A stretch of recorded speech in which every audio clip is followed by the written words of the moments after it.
Dann sehen wir hier auf dem Zirkel die Programmnummer 11, diese großrahmige, erst 3-jährige braune Oldenburger Stute, abstammend von Sachs, aus einer Mutter von Grasstolz.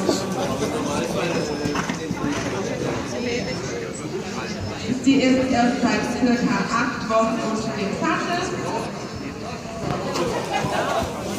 und hat bereits ihre Stufenleistungsprüfung in Oldenburg absolviert.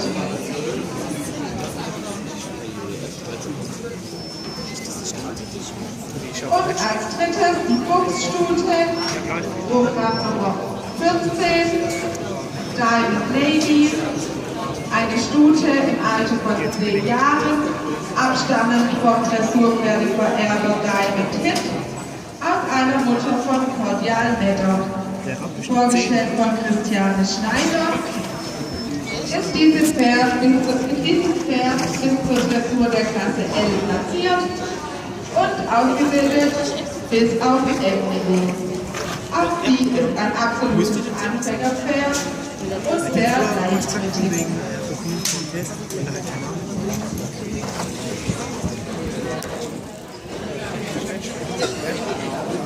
So sehen wir hier bei der Fuchsstute bereits Galopptradersal, die ersten Prüfungen der Klasse M2 Sterne erwartet werden.